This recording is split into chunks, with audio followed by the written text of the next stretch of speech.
भारतीय स्वतंत्रता संग्राम के दौरान कई आंदोलन हुए। उन्हीं आंदोलनों में भारत के गरीब किसानों ने भी अंग्रेजों के खिलाफ एक बड़ा आंदोलन किया था, जिसे इतिहास में नील विद्रोह के नाम से जाना जाता है। किसानों द्वारा किया गया यह विद्रोह सफल भी हुआ था।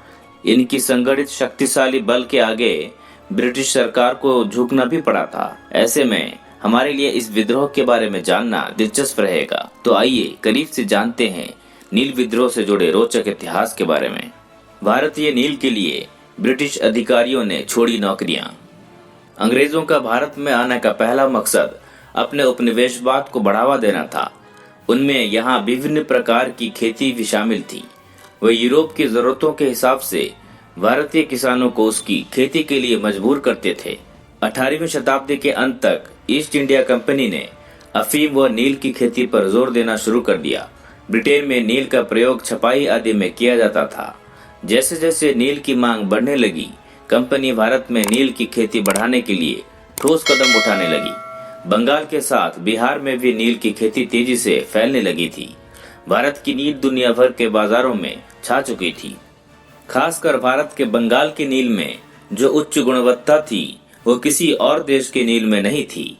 नील के बढ़ते व्यापार को देखते हुए कंपनी के अधिकारी व व्यावसायिक एजेंट नील के उत्पादन पर अधिक पैसे लगाने लगे थे। एक समय ऐसा भी आया जब नील के बिजनेस की खातिर बहुत सारे ब्रिटिश अधिकारियों ने अपनी नौकरियां छोड़ दी। उन्होंने पट्टे पर जमीनें ले ली और खुद नील के बागान लगाए। इसके लिए ब्रिटिश सरकार को इनका समर्थन भी प्राप्त था। जिनके पास नील की पैदावार के लिए पैसे नहीं होते थे, उन्हें कंपनी व बैंक कर्जा भी देने को तैयार थे। नील उगाने के लिए भारतीय किसानों पर हुआ अत्याचार।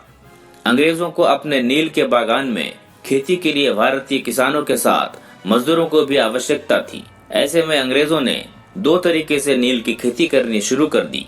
पहला, बागान मालिक खुद अपनी जमीनों में मजदूर लगाकर नील का उत्पादन करते।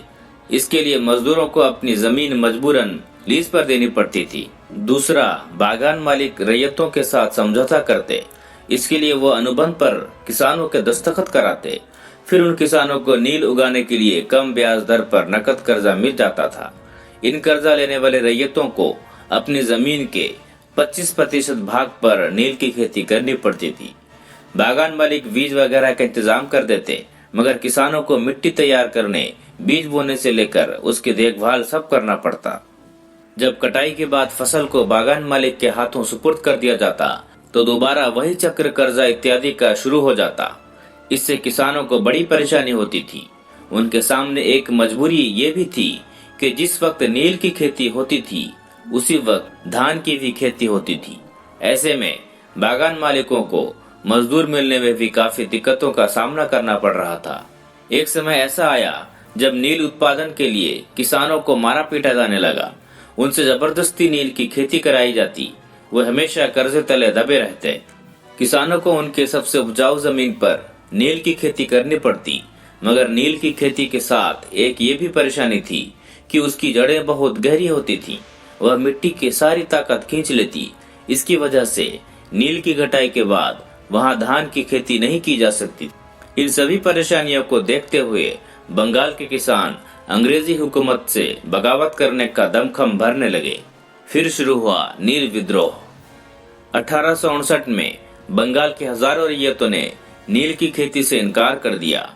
सबसे पहले इस विद्रोह की शुरुआत सितंबर 1858 में बंगाल के नदिया जिले के गोविंदपुर गांव से हुई थी, जिसका नेतृत्व वहां के स्थानीय नेता दिगंबर विश्वास और विष्णु विश्वास ने किया था। इनकी अगुवाई में वहां किसानों ने नील की खेती करने से मना कर दिया।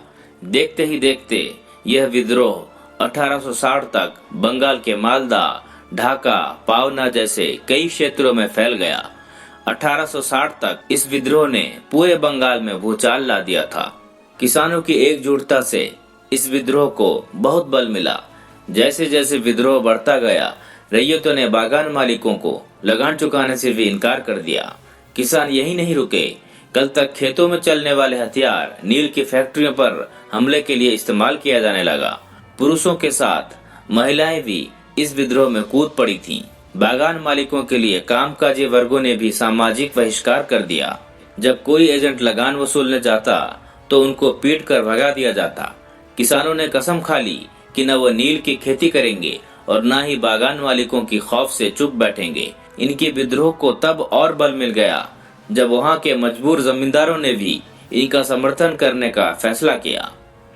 जब डर गई ब्रिटिश सरकार, नील किसानों ने विद्रोह को लगातार जारी रखा। उनको इस बात का अंदेशा हो चुका था कि ब्रिटिश हुकूमत इनके संघर्षों में उनका साथ देगी।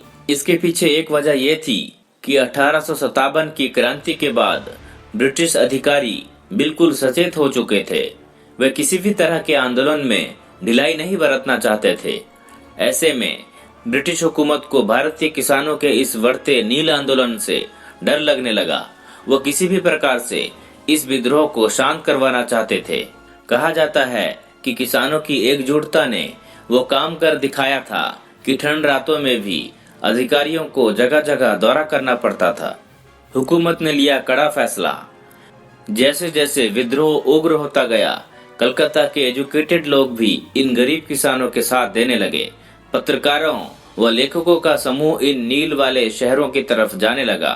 बागान मालिकों के द्वारा किसानों पर किए जा रहे अत्याचार को लेकर लेखक खुले तौर पर लिखने लगे। मामला इतना बिगड़ चुका था कि बागान मालिकों की रक्षा के लिए सेना तैनात करनी पड़ी। आगे इस मामले की जांच करने के लिए एक नील आयोग का गठन किया गया। इस आयोग ने बागान मालिकों को दोषी पाया, उनके बुरे बर्ताव की आलोचना भी की। साथ ही आयोग ने ये भी कहा कि रैयतों वाले किसानों के लिए नील की खेती घाटे का सौदा है। पिछले अनुबंधों को पूरा करने के बाद किसान बागान मालिकों के लिए नील नहीं उगाएगा, वो उसकी मर्जी पर डिपेंड करता है। इस बगावत में हुए फैसले के बाद बंगाल में नील का उत्पादन धाराशाही हो गया। अंग्रेज बिहार किसानों की तरफ ध्यान देना शुरू कर दिया। वहाँ के भी किसानों को उसी मुसीबतों का सामना करना पड़ रहा था। ऐसे में एक किसान महात्मा गांधी से मिला।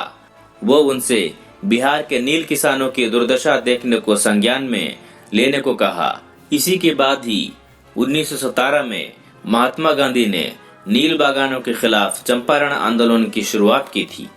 तो दोस्तों, ये थी भारतीय किसानों द्वारा अंग्रेजों के खिलाफ नील विद्रोह की दिलचस्प कहानी, जिसमें किसानों की एकजुटता की वजह से ब्रिटिश हुकूमत को भी झुकना पड़ा था। शायद इसलिए नील विद्रोह का भारतीय स्वतंत्रता संग्राम में महत्वपूर्ण योगदान माना जाता है। तो दोस्तों, हमारा इन्फॉर्मेशन आपको कैसा लगा हमें कमेंट्स में लिखकर बताइए। इसी तरह इंटरेस्टिंग और इन्फॉर्मेटिव वीडियो देखने के लिए आज ही हमारा चैनल हिस्टोरिक दुनिया को सब्सक्राइब कीजिए और लेटेस्ट वीडियो सबसे पहले देखने के लिए बेल आइकन को दबाना ना भूलें।